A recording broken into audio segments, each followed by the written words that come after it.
Assalamualaikum warahmatullahi wabarakatuh.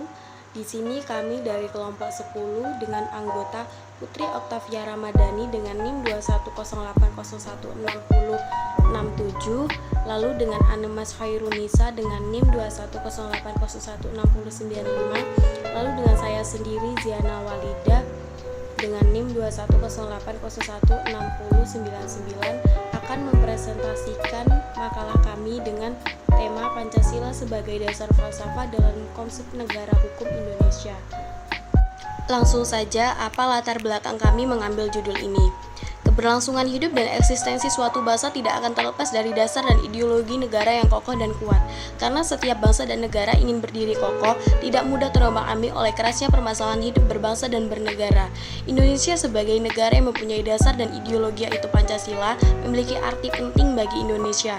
Dalam hal ini mengartikan dasar negara kita Pancasila tidak sekedar ucapan belakang, melainkan kita harus lebih paham bahwa bangsa kita memiliki jati diri bangsa yang kokoh dan kuat.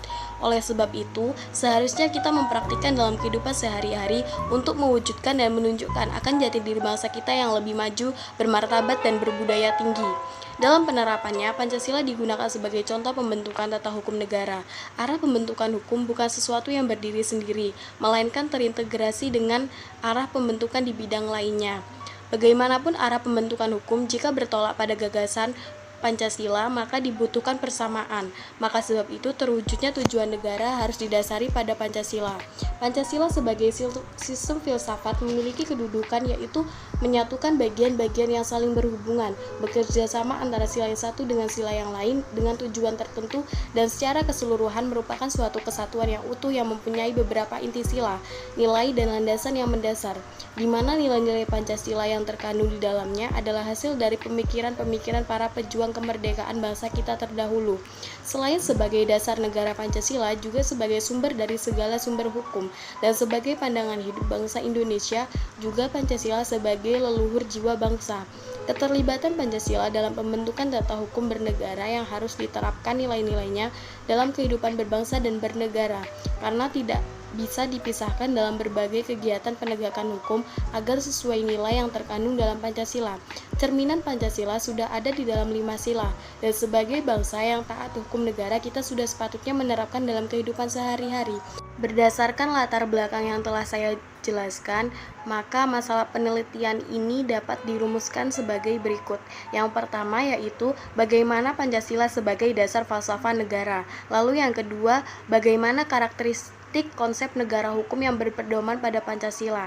Penjelasan dari masalah penelitian ini akan disampaikan oleh teman-teman saya yaitu Putri dan Anne. Assalamualaikum warahmatullahi wabarakatuh. Perkenalkan, nama saya Anemas Khairunisa. Hari ini saya akan mempresentasikan bagaimana Pancasila sebagai dasar falsafah negara. Nama Pancasila sendiri sebenarnya tidak tercantum di dalam pembukaan Undang-Undang Dasar 1945 maupun di dalam batang tubuh Undang-Undang Dasar 1945. Kecuali setelah amandemen, nama Pancasila disebutkan di dalam pasal 36A yang menyatakan bahwa lambang negara ialah Garuda Pancasila dengan semboyan Bhinneka Tunggal Ika. Secara yuridis, Pancasila sebagai dasar falsafah negara tercantum di dalam pembukaan Undang-Undang Dasar 1945 pada alinea keempat yang berbunyi sebagai berikut.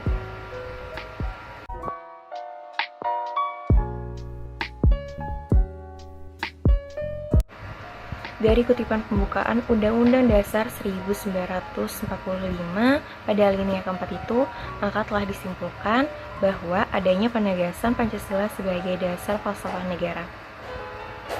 Telah jelas diterimanya Pancasila secara resmi, diartikan sebagai bangsa Indonesia mengharapkan konsep Pancasila dapat memberikan motivasi, arahan, dan semangat bagi kita untuk memajukan dan memperbaiki negara Indonesia dan mengejar ketinggalan negara kita dari negara maju lainnya.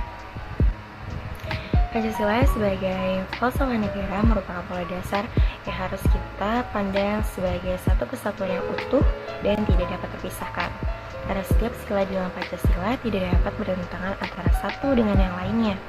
Hal ini membuktikan bahwa semua aspek penyelenggaraan negara harus sesuai dengan nilai-nilai yang terkandung di dalam Pancasila seperti peraturan perundang-undangan negara, kekuasaan negara, pemerintahan terhadap masyarakat, dan aspek lainnya. Merupakan tindakan sia-sia jika kita melanggar satu sila dan membenarkannya dengan sila lainnya. Upaya untuk memisahkan sila-sila dalam kesatuan yang utuh dari Pancasila hanya akan menyebabkan Pancasila kehilangan esensinya sebagai dasar falsafah negara. Pancasila sebagai dasar falsafah memiliki fungsi sebagai pandangan hidup, hati nurani, dan cita-cita moral yang mencakup kejiwaan dan karakter yang mengakar kuat dalam budaya bangsa Indonesia. Bangsa Indonesia lahir setelah melalui banyak perjuangan. Oleh karena itu, bangsa Indonesia lahir dengan kepribadiannya sendiri bersama dengan bangsa dan negara itu sendiri. Maka, Pancasila tidak lahir secara tiba-tiba pada tahun 1945, tetapi diperjuangkan dengan melihat pengalaman dari bangsa-bangsa lainnya. Pancasila lah yang selalu menjadi pegangan kita saat terjadinya krisis nasional maupun ancaman terhadap eksistensi bangsa Indonesia. Oleh karena itu, Pancasila merupakan dasar yang mampu mempersatukan seluruh rakyat Indonesia. Assalamualaikum warahmatullahi wabarakatuh. Saya Putri Oktavia Ramadhani dengan NIM 21080160067 ingin menjelaskan pembahasan 2, yaitu karakteristik konsep negara hukum yang berpedoman pada Pancasila. Sebelum masuk ke pembahasan intinya, saya akan menjelaskan negara hukum, konsep, serta prinsipnya secara general. Yang pertama adalah negara hukum. Indonesia sendiri adalah negara hukum, seperti yang tertuang pada pasal 1 ayat 3 Undang-Undang Negara Republik Indonesia tahun 1945, yang artinya dalam penyelenggaraan ketatanegaraannya Indonesia mengikuti hukum yang berlaku. Yang kedua yaitu prinsip negara hukum. Prinsip negara hukum atau Rechtsstaat yaitu adanya jaminan kepastian, perlindungan, dan persamaan di hadapan hukum yang wajib diberikan oleh negara kepada seluruh masyarakatnya. Negara hukum dalam konsep, ide atau gagasan ini diungkapkan oleh Plato saat ia mengadopsi konsep nomoi. Plato juga menjelaskan bahwa segala penyelenggaraan hukum yang baik didasarkan pada kaidah-kaidah hukum yang baik pula. Pernyataan Plato tadi diperkuat oleh muridnya sendiri yaitu Aristoteles. Aristoteles berpendapat bahwa negara hukum muncul dari polis di bagian dalam negara yang kecil dengan penduduk yang sedikit. Negara hukum dalam konsep yang selanjutnya terdapat pada pengertian hukum klasik, dibagi menjadi 2, yaitu 1. Tipe Eropa kontinental adalah tipe yang didasarkan pada kedaulatan hukum yang intinya adalah Rechtsstaat. Pengertian Rechtsstaat sendiri adalah konsep pemikiran hukum Eropa kontinental yang berasal dari hukum Jerman, yang diterjemahkan menjadi State of Rights, State of Justice, State of Law, dan Legal State. Tipe yang kedua yaitu tipe Anglo-Saxon. Anglo-Saxon bersimbolkan kepada the rule of law. Istilah the rule of law terdapat pada buku AVDK yang berjudul Introduction to the Study of Constitution. DK juga menarik kesimpulan dalam bukunya yaitu negara dalam berhukum diamanat oleh pemerintah. Warga negara juga harus taat dan patuh terhadap hukum agar ketertiban bisa dinikmati secara bersama-sama oleh seluruh warga negara. Juga menjelaskan ada 3 unsur penting yang bisa disebut juga the rule of law. Yang pertama, supremacy of law. Yang kedua, equality before the law. Yang ketiga, due process of law. Rumusan negara hukum berbeda-beda seiring perkembangannya. Perkembangan pikiran dan konsepsi manusia juga dipengaruhi oleh sejarah. Maka dari itu, konsep negara hukum berkembang dan lahir dari perjalanan historisnya. Yang kedua yaitu konsep negara hukum Indonesia yang berpedoman pada Pancasila. Untuk mengetahui konsep hukum yang dianut di Indonesia, kita bisa melihat dalam pembukaan Undang-Undang Dasar 1945 serta pasal yang tertera di dalamnya. Yang pertama yaitu pembukaan dan pasal Undang-Undang Negara Republik Indonesia tahun 1945 yang memuat tujuan, dasar, dan cita serta norma dasar Negara Republik Indonesia yang menjadi tujuan dan pijakan hukum nasional di Indonesia. Yang kedua yaitu pembukaan dan pasal dalam Undang-Undang Negara Republik Indonesia tahun 1945 yang mengandung nilai khas yang bersumber dari budaya dan pandangan yang diwariskan oleh nenek moyang bangsa Indonesia. Dengan dua sumber yang saya sebutkan tadi, menerangkan bahwa sejak zaman kemerdekaan, Indonesia telah menganut konsep hukum yang baru, yang berpedoman pada falsafah dan pandangan hidup leluhur bangsa Indonesia. Konsep baru tersebut ialah Pancasila. Selanjutnya yaitu karakteristik konsep negara hukum yang berpedoman pada Pancasila. Yang dimaksudkan di sini adalah dengan menerapkan isi-isi dari Pancasila tersebut sebagai dasar hukum yang berlaku. Yang pertama adalah 1. Ketuhanan yang Maha Esa, 2. Kemanusiaan yang adil dan beradab, 3. Persatuan Indonesia, 4. Kerakyatan yang dipimpin oleh hikmat kebijaksanaan dalam permusyawaratan perwakilan, 5. Keadilan sosial bagi seluruh rakyat Indonesia. 1. Konsep negara hukum yang berpedoman pada Pancasila berdasarkan ketuhanan yang Maha Esa, yaitu pelaksanaan hukum positif di Indonesia harus diukur dari Tuhan yang memegang budi luhur dan kemanusiaan yang luhur. Juga pelaksanaan undang-undang manusia harus diukur sesuai agama. Agamanya juga tidak terpaku di dalam satu agama, melainkan secara universal seluruh agama, terutama agama yang diakui di Indonesia. Yang kedua yaitu konsep negara hukum yang berpedoman pada Pancasila berdasarkan kemanusiaan yang adil dan beradab. Pelaksanaan hukum dengan nilai Pancasila yang kedua ini haruslah baik, adil, dan bermanfaat bagi masyarakat, bukan keegoisan suatu golongan. 3. Konsep negara hukum yang berpedoman pada Pancasila berdasarkan persatuan Indonesia. Nilai ini harus diterapkan untuk memperkuat rasa toleransi, gotong royong, serta rasa memiliki sebagai satu kesatuan bangsa Indonesia. Hendaknya juga dalam penerapan hukum bisa menjadi alat untuk mempersatukan jiwa dan cita-cita bangsa Indonesia. Yang keempat adalah konsep negara hukum yang berpedoman pada Pancasila berdasarkan kerakyatan yang dipimpin oleh hikmat kebijaksanaan dalam permusyawaratan perwakilan. Pelaksanaan hukum berdasarkan sila keempat ini adalah dengan segenap kebaikan dari masyarakat, bukan atas keinginan dari keserakahan dan egois dari sebuah kelompok atau individu kekuasaan yang mengatasnamakan demokrasi. Yang kelima yaitu konsep negara hukum yang berpedoman pada Pancasila berdasarkan keadilan sosial bagi seluruh rakyat Indonesia. Keadilan memang memiliki sifat yang luas, namun menciptakan keadilan di Indonesia adalah yang tidak membeda-bedakan serta berisikan kedaulatan manusia, pengakuan, serta kebebasan. Begitu pula pada saat menjalankan hukum dan peradilan, yang artinya Indonesia tidak boleh membeda-bedakan golongan mana ataupun individu mana yang berhak mendapatkan hukum yang baik. Selanjutnya ada ciri-ciri konsep negara hukum yang berdasarkan Pancasila menurut para ahli. Yang pertama ada Sajipto Raharjo yang dikutip oleh Yance Arizona yang menyatakan bahwa negara hukum adalah konsep yang tidak tumbuh dalam masyarakat Indonesia sendiri, tetapi barang import. Proses menjadi negara hukum bukan merupakan bagian dari sejarah sosial politik bangsa kita di masa lalu, seperti terjadi di Eropa. Negara hukum adalah bangunan yang dipaksakan atau imposed from outside. Dengan demikian, membangun negara hukum adalah membangun perilaku bernegara hukum. Membangun suatu peradaban baru, ia adalah proyek raksasa. Yang kedua ada menurut M. Tahir Azari, yaitu 1. Adanya hubungan yang erat antara negara dan agama. 2. Bertumpu pada ketuhanan yang Maha Esa.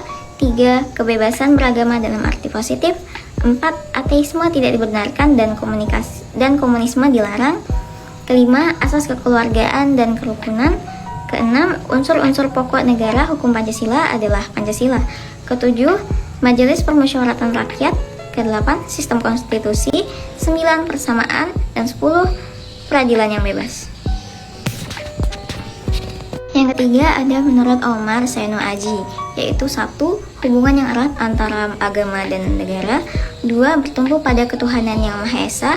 3. Kebebasan beragama dalam arti positif. 4. Ateisme tidak dibenarkan. 5. Komunisme dilarang. 6. Asas kekeluargaan dan kerukunan. Yang keempat ada menurut Jimli Ashidik, yaitu 1. Supremasi hukum atau supremacy of law. 2. Persamaan dalam hukum atau equality before the law. 3. Asas legalitas atau due process of law. 4. Pembatasan kekuasaan. 5. Organ-organ eksekutif independen. Keenam, peradilan bebas dan tidak memihak. Ketujuh, peradilan tata usaha negara. Kedelapan, peradilan tata negara atau Constitutional Court. Kesembilan, perlindungan hak asasi manusia. Kesepuluh, bersifat demokratis. Kesebelas, berfungsi sebagai sarana mewujudkan tujuan bernegara. Kedua-belas, transparansi dan kontrol sosial. Ketiga-belas, berketuhanan yang Maha Esa. Berdasarkan ciri-ciri negara hukum menurut para ahli yang saya sebutkan tadi, disimpulkan bahwa ciri-ciri negara hukum yaitu: 1. Adanya supremasi hukum yang berlandaskan pada sila-sila Pancasila. Yang kedua, berketuhanan yang Maha Esa dan menjamin kebebasan beragama dan kepercayaan. Yang ketiga, menjunjung tinggi equality, dignity, liberty, dan hak-hak asasi manusia. Yang keempat, asas kekeluargaan dan kesatuan. Yang kelima, demokrasi yang mufakat. Yang keenam, adanya pemisah kekuasaan. Yang ketujuh, check and balance antara lembaga negara. Yang kedelapan, peradilan yang bebas dan adil. Kesembilan, pengakuan terhadap hak-hak warga negara dan adanya lembaga perlindungan hak-hak warga negara. Kesepuluh, asas keterbukaan dalam mewujudkan negara. Pancasila pada hakikatnya merupakan dasar falsafah negara yang mengandung nilai-nilai yang berasaskan nilai ketuhanan, nilai kemanusiaan, nilai persatuan, nilai kerakyatan, dan nilai keadilan sosial, sehingga keberadaan Pancasila merupakan segala pembentukan hukum serta penerapan dan penyelenggarannya harus ditundukkan dan tidak lepas dari nilai-nilai yang terkandung di dalam Pancasila. Kesimpulan yang saya ambil dari penjelasan saya tadi adalah Indonesia adalah negara hukum berdasarkan pasal 1 ayat 3 Undang-Undang Republik Indonesia tahun 1945 menyatakan bahwa Indonesia adalah negara hukum. Ada beberapa konsep negara hukum, yaitu negara hukum Islam atau demokrasi, restart, rule of law, social legality, dan negara hukum Pancasila. Indonesia menganut konsep hukum Pancasila. Mengapa demikian? Karena Pancasila merupakan pandangan dan falsafah Indonesia yang diwariskan oleh leluhur. Untuk membuktikannya dapat dilihat dari yang pertama, yaitu pembukaan dan pasal dalam Undang-Undang Republik Indonesia tahun 1945 yang memuat tujuan, dasar, dan cita hukum serta norma dasar negara Indonesia yang menjadi tujuan dan pijakan dari politik hukum Indonesia. Yang kedua, pembukaan dan pasal Undang-Undang Negara Republik Indonesia tahun 1945 mengandung nilai khas yang bersumber dari budaya dan pandangan yang diwariskan oleh nenek moyang bangsa Indonesia. Menurut kami, Pancasila sangat sempurna bila dijadikan sebagai dasar hukum dan konsep negara hukum, karena sudah memuat segala aspek yang dibutuhkan dalam hidup bernegara, yang bisa kita lihat di kelima silanya, yang terkandung karakteristik negara hukum Pancasila di dalamnya, yaitu 1. Ketuhanan yang Maha Esa, 2. Kemanusiaan yang adil dan beradab, 3. Persatuan Indonesia, 4. Kerakyatan yang dipimpin oleh hikmat kebijaksanaan dalam permusyawaratan perwakilan, dan 5. Keadilan sosial bagi seluruh rakyat Indonesia. Dari penjelasan yang telah teman-teman saya berikan, maka kami dapat memberikan dua saran. Yang pertama yaitu, ketika Pancasila dirumuskan dan disahkan sebagai dasar falsafah negara, maka diharapkan menjadi pandangan hidup, pemersatu, lambang persatuan dan kesatuan, serta sebagai pertahanan bangsa dan negara Indonesia. Karena Pancasila dengan bangsa Indonesia tidak dapat dipisahkan, sebab Pancasila adalah jati diri bangsa Indonesia. Lalu, yang kedua yaitu implementasi sikap bangsa Indonesia dalam penerapan hukum sebaiknya tidak ada sikap pandang bulu dan diskriminasi agar penegakan hukum dapat tercapai sesuai norma-norma yang ada. Sekian presentasi dari kelompok kami, kurang lebihnya mohon maaf. Wassalamualaikum warahmatullahi wabarakatuh.